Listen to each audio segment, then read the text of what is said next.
All right, welcome to another episode of Real Estate vs. Technology. I'm your host, Norman Kinsey. We have a co-host, Mr. Dan Gandy. Welcome, Dan. Thank you, guys. Glad to be here. Awesome. And today we have a very special guest. This is the second time around, but we got him on this time around. His name's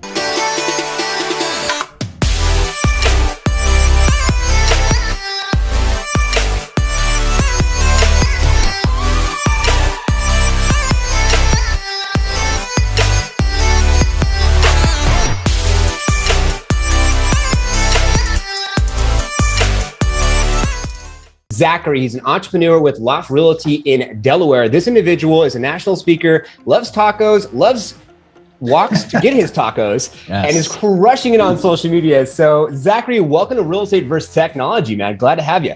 My man, thank you so much for having me on. And yes, I am Zachary. Yes, I'm in Delaware. And absolutely, yes, I love me some tacos. And I'm just here ready to just chat it up with you guys on everything tech. And I think we're going to be getting deep on some short form video life. I can't wait. So getting started before we get there, let's talk about you really quick. So behind all of the videos, everything that you're doing with the short form videos, let's talk about how long you've been in the business. What the heck made you get into this real estate industry? Perfect. So I was actually, when I was 17, I joined the military. I went right into the Army. My parents were both Air Force active duty, retired in that scape. So they kind of like led me that direction or forced me in that direction. And then I spent 6 years going in and out of kind of active duty to inactive contracts. I deployed overseas, did all that stuff. And basically the whole time during the slightly inactive times, I would take up different odd jobs. Like I installed surround sound systems at one point. I even ran my own business at one point and was terrible. Ran it absolutely to the ground with an adult soccer league just because I missed soccer. I invested in a clothing line that I ran into the ground. It was a lot of failures, from going into installing police lights on cars and being fired for lacking passion and energy. Exactly. I was demoted twice in the Army for just basically doing stuff because I was bored. And then in the Department of Corrections is where I kind of landed when I was 23 and got out of that full contract because I was going down the path of least resistance. You know, you go from military, I worked some state jobs. I was like, I guess I got to be a cop now. Can't walk straight into it because I don't got a great resume because I got fired from a couple jobs. Let's start here. And it was when I was in there, I had an agent who's actually still in and still killing it and has an awesome team that's local, still connected with her, who basically came up to me at church one day and said, "Hey, Zach, what are you doing?" I told her what I was doing. She said, "You should be a realtor." And I was like, no. And then I completely avoided it. And I was like, I don't want to talk to you ever again. And then a month later, she asked the same exact thing. She said, "Why aren't you a realtor? I want to get you into be a realtor." She wasn't running a team. She's an individual agent. She was literally just saying, "Look, I think you should be a realtor." And I was like, "Look, I completely understand, but no, I want to make money. And I feel I'll make zero money doing that. I have a mortgage and stuff." So flash forward, month later, she calls me 10:30 at night. This woman knew my schedule. She knew I was about to go into a midnight shift. I had to drive an hour to get to the prison, there for 9 hours, drive an hour back, come home, sleep for like 8 hours. It was terrible. Wow. And it was even worse because they could freeze you. Like basically when you're walking out of the prison, say, "By the way, you're not going home. You're staying for another 8 hours." And because I was so far, God, I would basically leave that second shift, sleep in the parking lot to wake up for my next shift. It was awful. It was terrible, but it was what I had to do to provide. Yeah. And at the time, like I said, I thought the path least resistance. And so she called me at 10:30 at night and said, "Hey, Zach, I know what you said, but I registered you for the class that starts tomorrow at 4." And I was like, I am already booked. Like my schedule's so tight. I work 4 purposeful overtime shifts a month just to make ends meet. And then I just get thrown on some. How am I supposed to manage that? And so I ended up showing up first class. We put it on the credit card because we had like $400 in the bank account that we used. We took out all that cash. So I'm walking in with $400 bills. Actually, it was 20s out of an ATM. This little stack of $400, rest on a credit card. And then I told her, I said, "Look, I'm Department of Corrections. I'm going to try and be here as much as possible, but I'll work really hard. I'll go all in." And she agreed, got in, got my license. And then the real trash started because I got in a month and then quit the Department of Corrections. Oh my God. I went super, super hard and we didn't have much more in the bank account than we had when we started. So I love when Dwayne Johnson's speaking to the Lakers and he talks about having your back against the wall. By the way, am I allowed to curse? Is that like a thing? Sure, why not? It's all good. Why not? Wall. And when I had my back against the fucking wall, I had no room to go except forward. And so I won Rookie of the Year that year, closed 27 deals, and then struck up a partnership with a new guy named Austin, ended up creating the Loft Team. 3 years later, we're the #1 team in the state. We're the #1 reviewed brokerage in the state. And we're closing over 200 deals this year. So Holy it's shite. all grown from being thrown into a situation, giving it my all, and frankly, being stupid. I had no sales experience, had no management experience, had no growth experience, had none of that. So it's all been on the basis, and it still is, of I don't know the answers. I'm going to find someone who does, learn from them, watch the video, read the book, read the blog, and I've just become a learnaholic. And I just want to continue to be a professional idiot for the rest of my life because it's working. Dude, kudos to you, bro. I have to say, I love it. That's a great story. Thank you, man. Yeah, and it's captivating, and it's very well thought out, and the way that you deliver it is just like, you got my attention. But I love how the fact that you went from, you failed, and then someone believed in you and saw something and you didn't see in yourself. And then you're like, well, fuck it, let's go for it. And then you went for it, and you've had massive success with it. And now you're having so much success now online as well, outside of just what you did. And we'll talk about that today. And I have to say, that's just absolutely amazing. So answer my next question, which is fantastic. And congratulations. I saw some of your stuff too with your team. I love what you're doing with the videos in regards to kind of like the 1980s, 1970s kind of vibe. I thought that was really cool. And it's super freaking trendy, especially for this type of times. And the next question is, what separates you? And it's there. I mean, anyone that looks up Zachary, you already see exactly what separates you. So I could tell. And it goes back to the original thing I just said, of just being a professional idiot most of the times, is we just look at what people have done and we're like, okay, let's find something else. Like, we just try to do stuff that's different, and it gets us in trouble sometimes. I got a lot of hate for that 80s video. I got tons of hate because there's all these old heads like, you're making fun of people who have low budgets, and I used to make commercials. Like, Gregory, I don't care. Like, you just unfollow me. Like, I made a video about how I despised the Wolf of Wall Street. Yeah. And I got a lot of people commenting. I was like, do you need assistance to the unfollow button? I'll find you the link. Like, it's just the one thing I've happened upon, I didn't even research it prior to, is in business overall, especially when you're a face business, when we're not like Nike, like you're going to hear my voice, you're going to see my face, you're going to know my life. You have to be polarizing. You have to understand 20% of people aren't going to like you. Yes. And find them. Find them. Because that's the only way you're going to find the 20% of people that like you. And then going deeper, if you want to find the 5% of people who are literally going to die for you. If you say, hey, I need 5 volunteers to help these people move because they can afford it, I'm there. You need to also find the 5% of people who will make fake Gmail accounts just to leave you 1-star reviews. You got to find both. There's no way to just find one unless you're Mother Teresa. Dude, people forget what you said and did, but they'll never forget the way you made them feel. So whether they love you, they hate you, or whatever the case may be, they're not going to forget you, which is huge. And different is better than better. Yep. Yeah. Exactly. So let's get into a little bit. So I know you're doing the short stories. I know you have a lot on Instagram. So if you're going to go into, say, a formal listing presentation, and what separates you is obviously what you already do. I mean, what's the percentage of people that already, when you're going to go into a referral like situation, already know who you are or find you online? Like, how does that look for you? About 97% of people come from social media and already know who we are before walking to the listing appointment. So we bring in almost every single listing appointment. We have closed over 200 deals this year, and out of the listings we have lost, which has been 5, 4 of those people just didn't end up selling. So we don't really lose too many, but I hate to say lose because it's not really a competition, because people will simply choose who they like these days. I think we're getting a little farther away from the whole listing interview thing. Like, I think that's kind of slowly going away, and that might kind of be a hot take and something people will be like, that's dumb. I think we're getting away from it, because I think people are getting closer and closer to just saying either A, I want the most reviewed person in the area, B, I want to work with the person that I know, love, and trust already, or C, someone that's deeply connected to me. And that's kind of going to be the vibe then. And it already is in most every other business except ours. Yeah.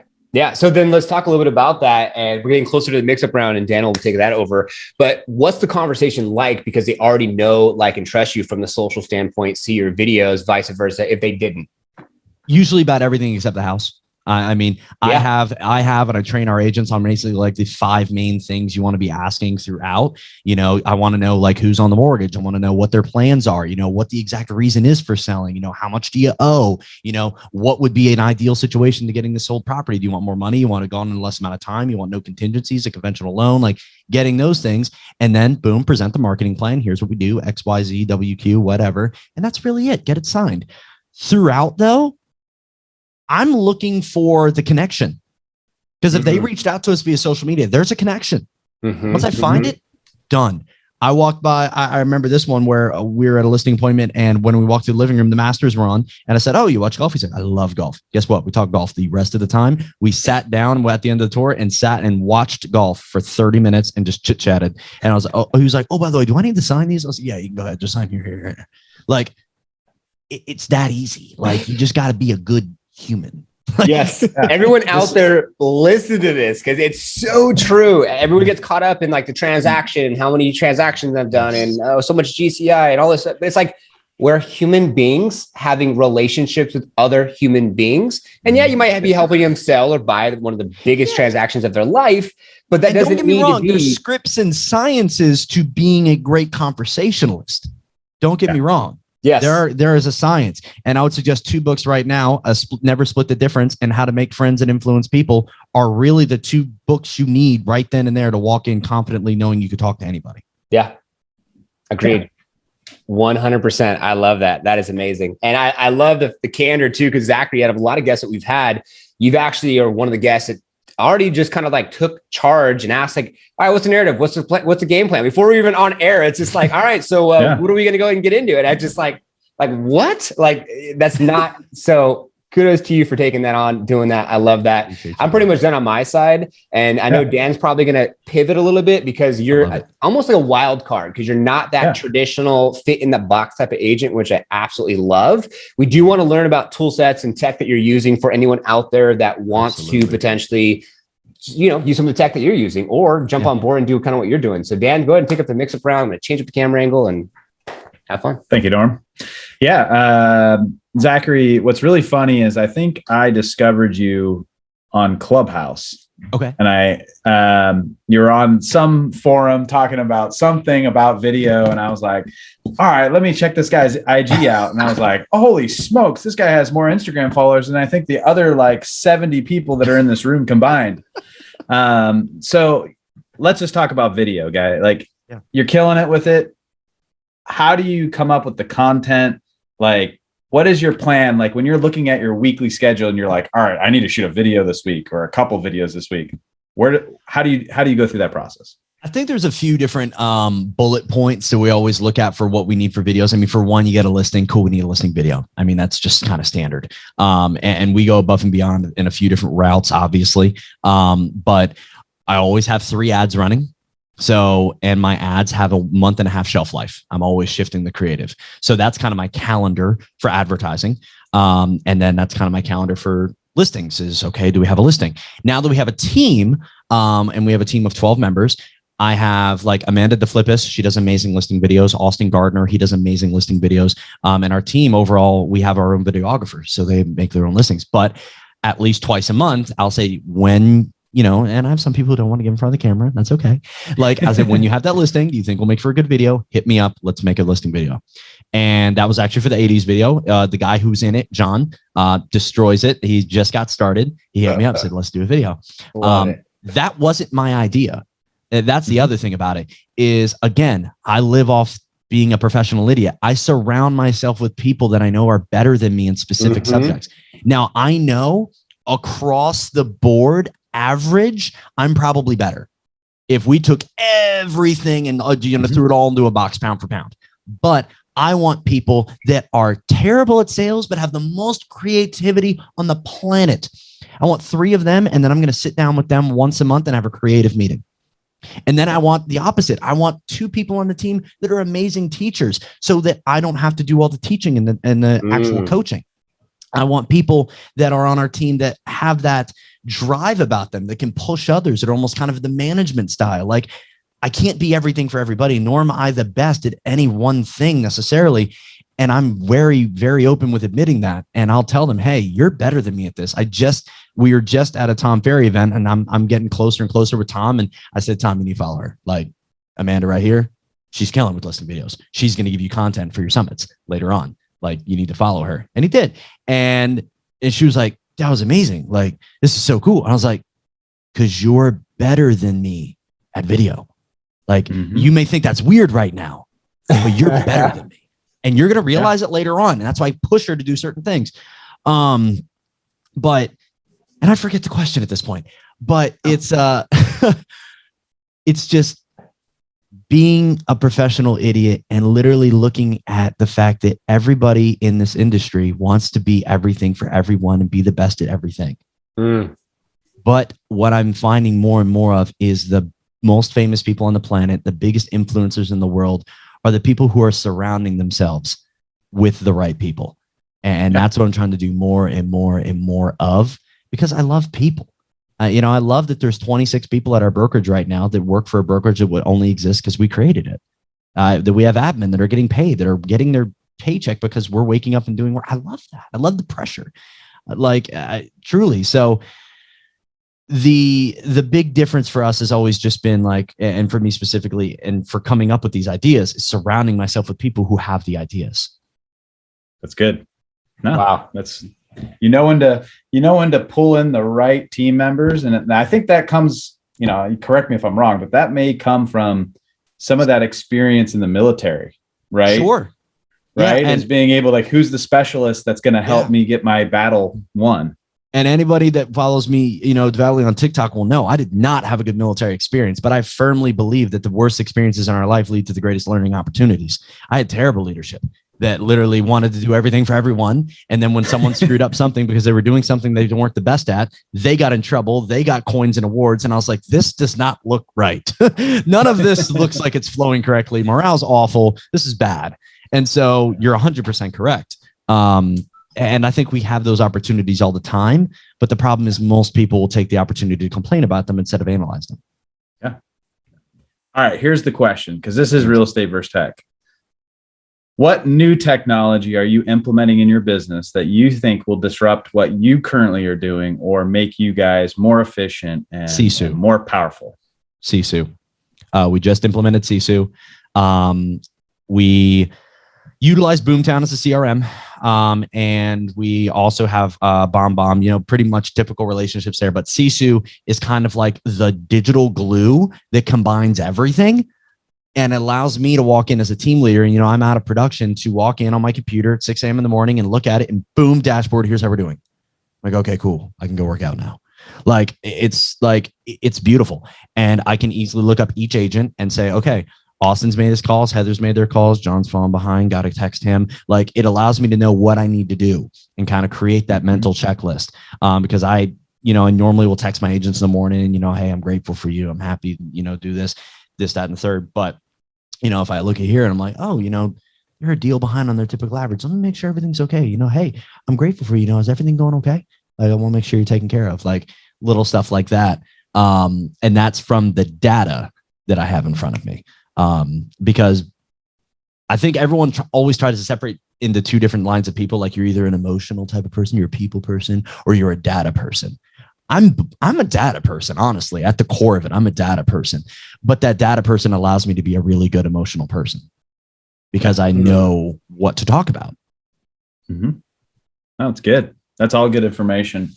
And in all of this and all of your experience with technology and real estate, what technology do you feel got you to where you were? Because there was social media. Yeah. There's no ifs, ands, or buts about it. This little black mirror on the screen. I mean, the camera attached to the front. I mean, it's just, that's it. I can't attest it to anything else. It definitely wasn't my good looks. It wasn't the gap in my teeth. It wasn't my patchy beard. It was social media.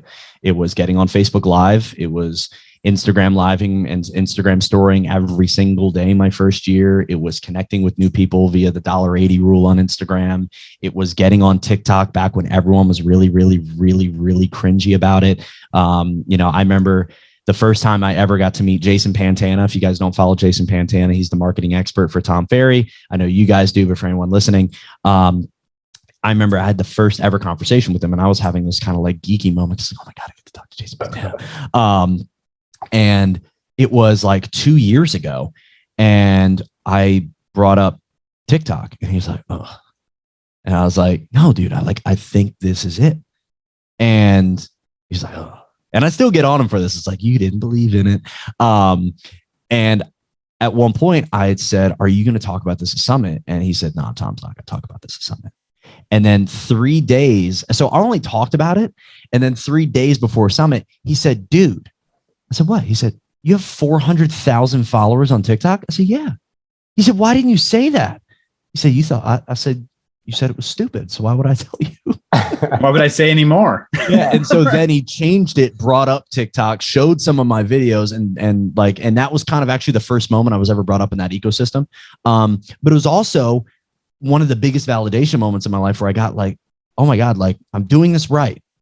Like people want to hear what I'm saying now. Like it's no longer like the chastising from the side and the side talk and the banter in the back of like, oh my God, he's on TikTok, he's making videos, this is weird. Like, and so now it's like other people are starting to do it, which is fun because now I get to shift again. You know, I always tell people like, I'm not against the newspaper. I'm against the fact of no one's reading it. And then also there's too many people advertising in it. If that swapped, I'd be in the newspaper tomorrow. Yeah. Like it's day trading attention. That's all it is. Yep. And knowing which roads to, drive your car down. Right. Yeah. I think that's where and some are going to be dirt roads. Yeah, exactly. Yeah, sometimes it's just going to be grass. Like there isn't a road. Like sometimes that's what it's going to be. But if you are truly believe in it, just throw the pedal down. What's the worst that can happen in this hypothetical car situation? There's tons of terrible things that can happen, but in the real life situation, you fail, you delete it, and you try again. And if it was really that bad, most people probably didn't even see it. Mm-hmm. I have a buddy that you bring something up that's really fitting to this conversation. Is I have a buddy who's killing it, who's mentored by another agent who's killing it, like quadruple killing it to what he's killing it at, and he's killing it. I think he's already made nearly $500,000 a year. I love that. And I was like, hey man, did you get on this yet?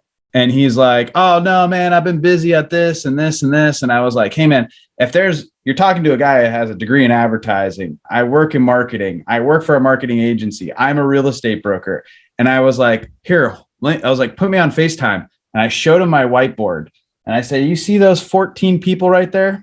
That's all from this exact lead source that I told you to do 3 months ago, but you're like, oh, it's too new, or that takes work. I got to do something different. And I was like, doing something different is what separates you from everybody else. 100%. When the audio facing Clubhouse app, someone sent it to me in December. And the moment I look, and I still do, I did it with TikTok. I'll say it every time. Rob Vogel, Phoenix Fitness, and here in Milford, he's like, download TikTok, you kill it. He said that in November. They just got acquired from Musical.ly. It was brand new. I wish I did, but I didn't. I said, that's stupid. Then 3 months later, he said, download this. And I did. And I was on it. I was like, this is confusing. I already got enough on my plate. Deleted it. 2 months later, he's getting engaged. He knows I do video. He's like, hey, we're friends. You do video. She probably wouldn't even notice. Can you shoot the proposal, blah, blah. Did it, edited it, gave it to him. Next day, walked into a shop. He said, yeah, that got 60,000 views on TikTok. All right, I'm gonna download TikTok. I was like, you stole my views, fucker. Like I made that video. You guys had nothing to do with it. No, it was their video. But that was my moment. And early adopters, I almost did the same thing. Tim Macy in Dallas sent me his referral. And at the time, you only got one. So he was like, you should feel honored. And I was like, I do. What is this? And just being on it early, I've met so many amazing people on there. Connor, you brought him up. Neil, you guys. Connor's who invited me. Yeah, I've met so many amazing people, and I easily could have said, you can give it to somebody else. And would I have gotten another opportunity to get on 2 months later? Yes. But would kind of the mod leadership kind of already be set for most of these bigger rooms? Yeah. So early implementation. I mean, I've been on apps early and they sucked. I was on BitClout about 4 months ago, and it's just who cares? Throw $10 into Bitcoin in 2010. At the least, you'll lose $10. Yeah. No. It's all good, man. It's I think what you're bringing up that a lot of agents need to do is implement, test, try, be innovative. Action's the worst part of our business. Exactly. It really is. Exactly. No. Wow. I love it. That's awesome. Well, thanks, Dan, for taking on that mix-up round. And I have to say, a couple things from my side is that you're leading by example. And I think a lot of agents, a lot of viewers, a lot of listeners out there should take what you're doing and really think about this, because the average age of real estate professional is 57 and they're not adapting to this. Average buyer is 34 years of age. And a lot of these agents are laggers. So, or want to get to the mass market stage because they don't want to be early adapters. They don't want to be innovators. They want to wait all the way to the end, but you're an innovator. And these agents, they got to get it quick, because for someone like yourself, you're going into this market, you're doing what you're doing, and you're probably now beating out people that are 30 years in the business within how long have you been in the business now? 4.5 years. 4.5 years. 4.5 years to where you're at now. Next month. Yep. Dude, congratulations, because 30 years, door knocking, making phone calls, all this traditional marketing, if you just get on the tech side and take advantage like what you're doing and be the early adapter and innovator, you can have so much more success. Yep.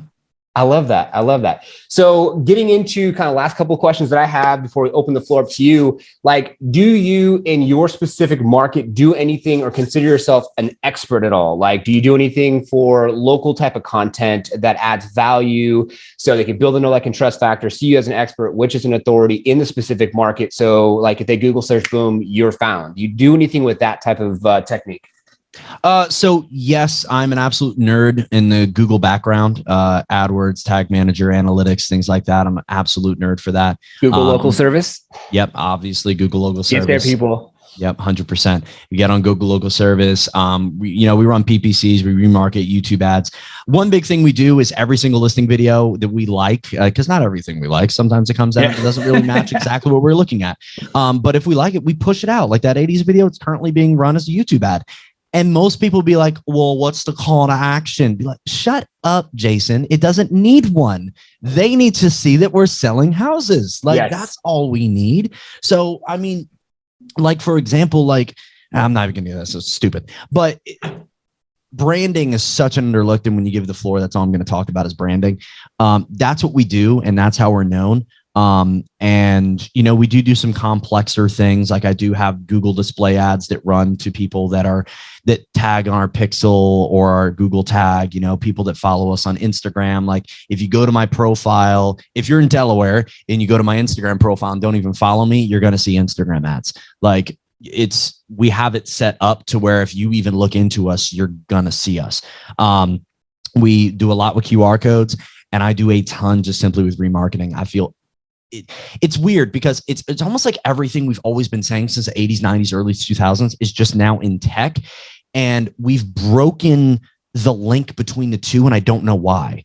Like, for example, the elevator pitch, that's short form video.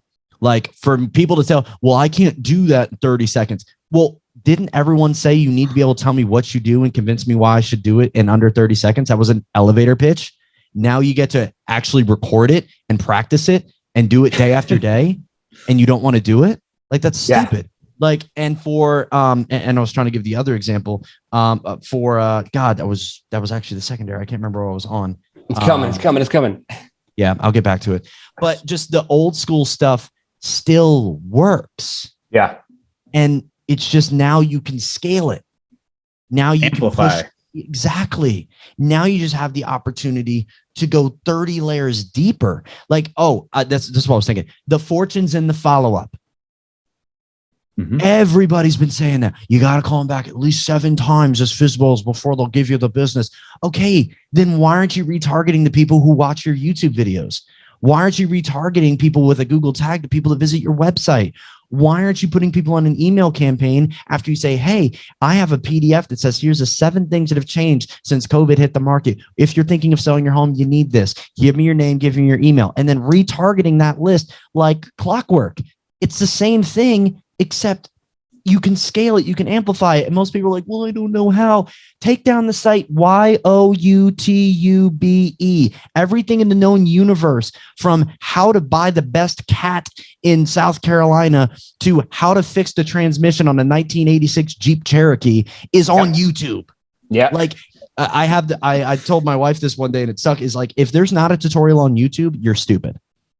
Like, I remember this time where we had our first kid and we have one baby girl. She's about to turn 3 years old. And I was installing the car seat for the first time and I couldn't get it out. We had to switch cars. We only had one at the time. I couldn't get it out. And so I looked up on YouTube, the brand and everything, blah, blah, blah. And there was nothing. I was like, why isn't there anything on here? And then I Googled it and there's nothing on there. And then it turns there's this giant red lever on the back that I didn't see. Like, it's gigantic. That happened to me. Happened to me too. Because if it's not on YouTube, you're stupid. Yep. Like, honestly, like, you got to look at it again because you're probably missing something obvious. But that's the biggest thing, that's the biggest separator in our area, is we're just taking all these old school techniques and just using the tools now that we have at our disposal. Yeah. Leveraging your past efforts for your future successes. I love that. My daughter's 2.5, by the way. So I saw your daughter. I was like, oh my God, daughters. Yeah. We both have daughters same age. So fanboy, no. But I love that. I love how you're just leveraging, and a lot of agents I speak to, I remember as soon as COVID hit, it was like, I had agents say, I don't know how to transact. I don't even know what to do. I'm like, whoa. I was so excited. Whoa. Like, right? I mean, we went virtual. We said, we're done. Like, I moved out of California with my wife, my daughters. I'm going to Arizona. This is great. I'm glad, like, I can work now. Not to interrupt, I apologize. This no worries. Like, kills me. We had this whiteboard in the back where we had a meeting where we saw it. What would be like some really innovative stuff that people just aren't ready for? Like, and I remember when this happened, I'd walk back there and I was looking at this stuff, like, we can start implementing this. We can start doing Facebook Live open houses. We could start doing virtual showings. What if we did, because I was looking at, like, how can we innovate? How could we save time? And I was like, is there a way we could just do buyer consultations on, like, Zoom? And then, but the problem was the world truly wasn't ready for a lot of these things. No. Yep. And then when that happened, I brought that whiteboard out, said, boys, girls, we're going virtual. This is what we're doing. We are ready. I was so excited. And I had said this since I started in the business. I said, I can't wait till the market crashes. I can't wait in one way, shape, or form. And the market really didn't crash, but everything shifted on its head. And I don't think it's going to crash in anytime soon. But I loved it because people complain, people sit around and cry, and they don't know what to do because they're not going to give any effort to actually doing it. Like, I can't wait for this Instagram algorithm change. I'm itching for the update. I'm waiting for it every day. Because so many people are going to stop posting. So many people are like, oh, well, they only want videos now. Like, good. Now you're going to get 30 times more. Like, if you hated us now, you're going to hate us even more now. Like, I can't wait for it. Like with Clubhouse, like, people weren't on it, so we were able to grow on it. TikTok, when I started, people weren't on it, so I was able to grow on it. There were no other realtors. So when someone saw a realtor, like, well, I don't really want to buy a house. I don't live in Delaware, but I've never seen house content before. Like, boom.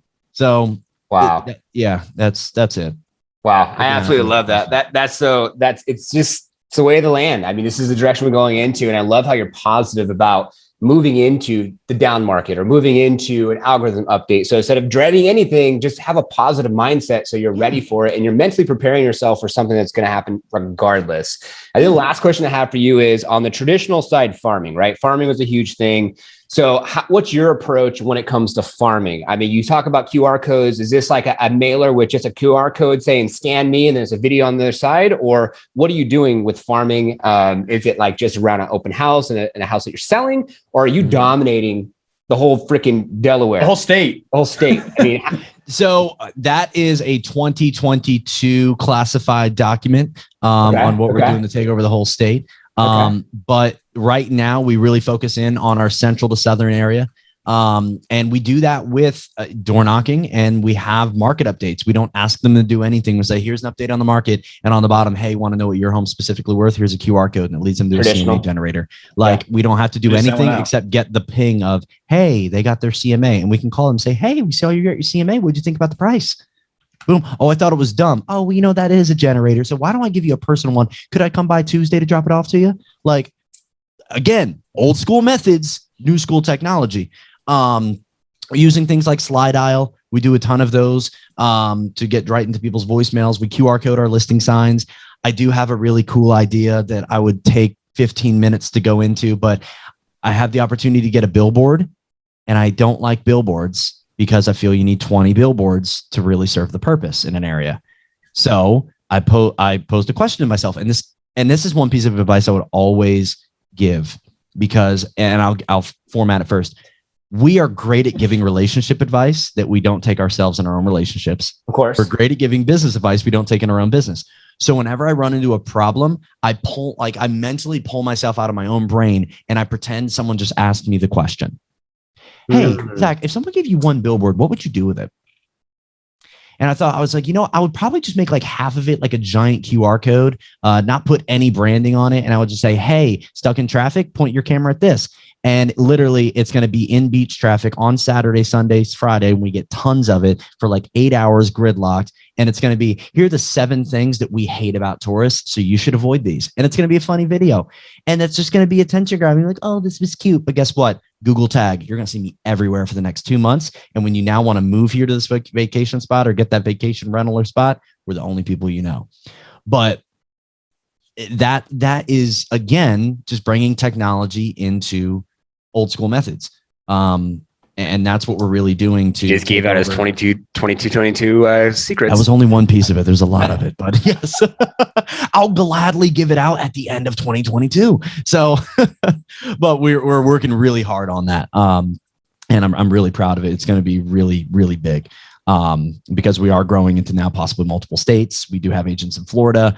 And with now there's a little bit more national pull now with our name, which is awesome and amazing. And I'm so grateful for that and blessed. And I don't feel like I ever deserve it. But again, I forgot the question. We're just going so fast. I love your energy. You're good. Hey, bro. man, that hit the nail on the head. At the end of the day, what are you doing as far as farming is concerned? And you just took it to a whole nother level. And one person I would recommend that you look up, Zachary, is check out the Tattoo Realtor. If you don't already know who he is, he's located in my market. He's in Arizona. He has 20 billboards. And not only that, he feeds into his freaking tattoos. He's like 6'5", 250 pounds. His sign is him as a Bitmoji, pretty much. He looks like Homer Simpson. And then he gets donut boxes, and he has Tattoo Realtor donut boxes. He has a limousine Tattoo Realtor. He has all this stuff, billboards, everything. And so he's already doing that. We're going to get him on the show. And yeah, great dude. Check him out. Follow him on Instagram. Anyone who's listening, follow him on Instagram. But dude, this was a pleasure. This is why I want to get you on the show. I can't wait to meet you in person for an event that we're going to be doing with Connor, who's also on Real Estate vs. Tech, which is going to be huge, all around video. And my wife, she owns a tea company, and she's like, oh, I want to go to another one of these events. Like the people that you know are around, they don't care about tea. I said, this event is completely different. I said, you got to go to this event because she wants to get into video more, and she's going to quit her job and go full time with her company. So I can't wait to introduce her to you as well. And we're at the end of the show, man. What do you want our viewers and listeners to take from you ending out today's episode? I want people to stop focusing on sales and start worrying about where they're going to be in 3 years. I remember early on in the business, and this really shifted a piece of my mindset when Jeff Bezos was about to go into their quarterly meeting report where they were going to talk about how the last quarter went. And this was back in 2018. And when a reporter said, what do you guys think you did this quarter to give these results? And he's like, I don't know. I'd have to look back at what we were doing in 2015. He's like, nothing that we did this year brought these results. Like, I want to make that very, very clear. And the reason we're even having this meeting is for the stockholders, not for us to review what we did. We know what we did. It was 3 years ago. And I was like, whoa, like that's humongous. And it's so true, because everything that you're either succeeding on or failing on is usually a lagged effect of something else that you've done. Now, it may not be 3 years. It could be you did your calls today, and then 60 days later, you're closing on the listing that you got. That's typical in our business. But unfortunately, most realtors can only see that far. And some can't even do that because they don't make their calls. But I would look out to all the newer agents or all the ones that really want to make that change, and stop thinking about the next 2 to 3 months and start thinking about the next 2 to 3 years. And how are you not only just going to get more listings and more buyers, how are you going to get more people that know who you are, that know you, like you, and trust you, and that know you and hate you and are disgusted by you? Both. How are you going to do that? Some people will hate your tattoos. Most people will love your tattoos. Some people will hate your voice. Some people will love it. Some people hate that I have a gaming setup for my real estate videos. Some people are like, that's freaking dope. And I want those people. And the other people, they're agents for you. go rock with them. You'll never hear me in a video say, work with me, list with me. I say, work with your agent of trust or contact your agent of trust. I never say work with me. Because some of you, I don't want you to work with me. I just want to be very clear about that. So bringing your mindset to building a business, not getting sales. Everyone's focused on sales. Everyone's focused on quick. Everyone's focused on money. I'm focused on business. I'm focused on legacy. I'm focused on where my family's going to be. These team members I have, I'm not even focused on them growing with the team. How am I going to help them grow their own teams? How am I going to help them open their own offices? Like, how much of a ripple effect are you going to make? Are you here just to literally open doors and shut them and put lock boxes on? Or are you here to make an impact? And asking themselves that question, because so many of us are running in the circle of how can we go from 30 deals to 35? Why not ask yourself, how can I actually scale down my deals for 1 year to catapult it next year? Because I started a team and I started focusing on branding. And instead of in all my videos saying, hi, it's Jason with 123 Real Estate, your number one realtor, 15 sales last year. Like, what the hell's this intro? Just get into it. And be real and tell them about your bad days and tell them about what sucks and tell them that you drink wine on the weekends or that you're out on the boat. Like, I posted, I'm golfing. Like, no one's ever been like, you should be working, not golfing. And if they did, they're probably not on Instagram anyway. So focus on your brand, focus on the long-term, long scope view, and stop stressing about this month, this sale, this day, and have a eyesight that's farther than the tip of your nose. I love it, man. Wow, Zachary, that's astronomical. And it ties directly into manifestation. It doesn't matter how you want to go or where you want to go. It just matters that you want what. Yep. And as soon as you say, I want that $100 million, doesn't matter where you're going to get it. One of our clients hit $100 million in 5.5 months. He didn't think about how he was going to hit that. He just did it. And he used LinkedIn. Jordan Mott, and he was on our podcast as well for any of your listeners out there, if you want to check him out yourself, Zachary. But man, it was a pleasure having you on the show. Thank you so much for your time, your wisdom, your knowledge. It was awesome. 100%. Dan, thank you so much for coming in as our co-host as always. Appreciate you. Yeah, thank you. Great to meet you, Zachary. We'll be crossing paths. Can't wait to see both of y'all in August. I know this is getting sent out after August, or I would say be there, but hope you were there. If not, I know you missed out. You're right. Exactly. And thank you to all of our viewers and listeners, as it is our intention for you to take some from our episodes to have more massive success that you apply to your business. Thank you, and we'll see you on the next one. It made it to the end. Well, thank you so much for watching Real Estate vs. Technology. We hope you found value, especially something you can apply to your real estate business. If you could do us a favor, we would appreciate it. A thumbs up. If you subscribe, hit the notification bell, you'll be notified for new episodes coming out, and comment below. What the heck did you learn? If you want to join our Facebook group page, there's a link right here. And if you want to be featured on Real Estate vs. Technology, send us a DM on our Instagram page. We'll see if we get you on the show. So, take care. Thanks for watching, and we'll see you on the next one.